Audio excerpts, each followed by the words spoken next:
주말을 이용해 스마일라식을 계획한 아이리 우망가 사원입니다. 분주한 업무로 그동안 미뤄온 스마일라식을 준비 중인데요. 저처럼 시력 교정술을 앞둔 분들께 검사 과정과 주의사항을 알려드리고자 실제 검사 과정부터 진료실까지 직접 라운딩 해보았습니다. 수술 전 어떤 검사들을 하는지, 검사할 때 미리 알아두실 정보를 현장감 있는 사진들과 함께 자세히 설명해 드릴게요. ARK. 이 검사는 근시, 난시, 원시와 같은 굴절 이상도를 진단하는 검사입니다. 검사 결과 양쪽 눈에 마이너스 1.5의 근시 마이너스 1.0의 난시가 있었습니다. OPD 스캔. 정밀 시력 검사 장비로 앞서 ARK 검사뿐 아니라 OPD 스캔 장비로도 굴절력을 꼼꼼하게 확인하고 수술합니다. IOP. 안구에 직접 접촉하지 않고 안압 측정이 가능한 장비로 실명의 치명적인 원인이 되는 목내장 여부 및 시신경 상태를 파악하여 조기 진단하기 위한 검사입니다. IOL 마스터. 안축장 길이, 각막 공률, 각막 난시 검사. 다음 이어질 검사들은 각막 두께와 모양을 확인하는 검사입니다. 스마일 수술은 안구의 제일 앞에 있는 각막이라는 말랑하고 투명한 조직에 눈의 도수만큼 렌즈 모양의 조각을 만들어 추출해내는 시력 교정술입니다. 스마일을 포함한 모든 레이저 시력 교정술은 근시와 난시 합한 도수를 참고하여 각막 절삭량을 결정합니다. 그래서 수술 전 각막 두께, 각막 모양의 대칭성 검사가 무척 중요하며 수에 체크합니다. 펜타캠. 펜타캠 검사는 안구 단층 촬영 장비로 전반적인 각막 두께, 모양을 알아보는 검사입니다. 수술하기 안전한 각막 두께인지, 각막의 모양이 대칭적인지 확인합니다. 각막이 얇거나 모양이 비대칭한 경우 수술이 제한될 수 있습니다. 보통 한국인의 평균 각막 두께는 500에서 550 마이크론 정도인데 저는 측정 결과 580 마이크론으로 평균 이상이었습니다. 각막 두께가 두껍고 각막의 모양도 대칭적임을 확인했습니다. 참, 검사 진행하다 보면 검사가 잘 된 건가 걱정하시는 경우가 있어요. 장비로 여러 번 체크하니 안심하실 수 있고 진행 중 궁금하신 건 망설이지 말고 바로 질문해주세요. 아틀라스. 다음은 아틀라스 검사로 각막 모양 정밀 검사 진행했습니다. 각막 모양은 시력 교정술 결정할 때 워낙 중요한 부분이라 다른 장비로 한 번 더 체크해봤습니다. 검사 결과 이전 검사와 같이 동일하게 검사 결과가 좋았습니다. RT뷰. 각막 상피 두께, 각막 전체 두께 검사. 시러스 OCT. 시러스 OCT 검사는 망막 구조를 단층 촬영하는 장비입니다. 각막뿐만 아니라 눈 뒤쪽도 건강한지 또는 황반 변성이나 녹내장이 없는지 시신경, 황반을 확인해보는 검사입니다. 검사가 잘 되었고 시신경, 황반이 건강함을 확인했습니다.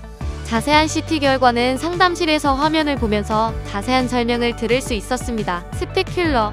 다음은 각막 내피세포 개수를 측정하는 검사입니다. 각막 내피세포는 각막의 투명성을 유지해주는 중요한 세포입니다. 검사 결과 2900에서 3000개로 2000개 이상 정상 범주에 해당했습니다. 내피세포는 눈에 마찰이 많이 생길수록 손상될 수 있다고 합니다. 그래서 눈 건강을 위해 평소 비비는 습관은 주의해야 합니다. 옵토스 데이토나. 이번 검사는 광각 망막 촬영기 데이토나 장비를 이용한 망막 검사입니다. 각막뿐만 아니라 눈 안쪽 망막 주변부 모두 건강해야 시력 교정 수술이 가능합니다. 근시는 눈이 앞뒤로 길어지면서 생기기 때문에 주변부 망막이 약한 곳 없이 건강한지 수술 전 꼼꼼하게 확인합니다. 검사 결과 망막도 정상. 망막은 잠시 후 진료실에서 원장님과 한 번 더 현미경으로 확인하게 됩니다. 망막은 수술 전 건강하더라도 과거 근시가 있었던 눈은 수술 후 안과 정기검진을 1년에 한 번 받으시도록 안내드리고 있습니다. MR 현성굴절 검사. 환자의 나은 시력과 함께 안경으로 얻을 수 있는 최대 교정 시력을 알 수 있습니다. 이 검사를 통해 측정된 최대 교정 시력이 이론상으로는 수술 후 나올 수 있는 최대 교정 시력을 말합니다. 저의 최대 교정 시력은 1.0으로 나왔습니다. 양쪽 눈 중 주로 사용하는 눈을 알아보기 위한 우세한 검사도 진행합니다. 이외에도 다양한 검사를 함께 진행했습니다. 오시기 전에 받아보실 다른 검사들도 미리 홈페이지 살펴보세요. 직접 검사 받으면서 느낀 점, 아이리우먼과 검사는 정말 믿을 수 있다.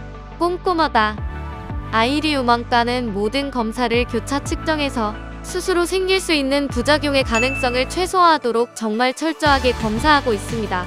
예를 들어 각막 두께, 각막 모양도 앞서 설명드린 것처럼 여러 번 측정해서 평균값 결정하고 시력 검사도 여러 번 진행하게 됩니다. 자, 드디어 진료실 안에서 의사 정병훈 원장님을 만나봤습니다. 직원으로서가 아니라 의사로서 만나본 정병훈 원장님 더 반가운 모습. 원장님과 진료실에서 먼저 망막 검사 및 검사 결과들 정확하게 확인한 후 스마일 수술로 시력 교정 가능함을 확인했습니다. 각막 두께는 580 마이크론으로 한국인 평균 이상. 각막 모양도 대칭적이고 그 외 눈 안쪽 시신경, 황반 등 여러가지 정밀 검사에도 문제없이 건강함을 확인했습니다. 스마일 수술 후 최대 교정 시력은 1.0이었습니다. 결론은 안전하게 스마일 라식 가능한 눈이었습니다. 이후 수술 후 회복 과정에서 발생할 수 있는 안구건조증 등 관련 설명, 수술 후 일상생활 가능한 점, 그럼에도 수술 후 주의해야 할 사항, 수술 후 정기검진 일정 등에 대한 설명을 들었습니다. 상담실에서는 로우 에너지 스마일 수술 방법에 대한 보다 자세한 설명을 들을 수 있었습니다. 에너지를 낮춰 수술하는 스마일 라식이 왜 수술 후 같은 도수에서 더 선명하게 볼 수 있는지 원리를 아이리우먼과 비디오 논문 영상을 보면서 설명을 들었어요. 아이리우먼과 홈페이지, 유튜브에도 로우 에너지 스마일 라식 정보가 있어 미리 확인하실 수 있고 실제 검사 당일에 현장에서 의료진들의 설명을 직접 들어보시면 정말 이해가 쏙쏙 유익하시리라 생각합니다. 스마일 라식 검사 과정 미리 살펴보시는데 도움이 되셨나요? 아이리우먼과는 70여 가지 항목의 수술 전 정밀 검사를 토대로 개인별 맞춤 스마일 수술을 시행합니다. 검사 당일 수술하는 원데이 시력 교정술도 필수 검사들 철저하게 진행하고 무리한 수술은 하지 않습니다. 검사 전 렌즈 중단 기간을 꼭 확인해주세요. 환자 안전 우선, 로우 에너지 스마일을 잘하는 아이리우먼과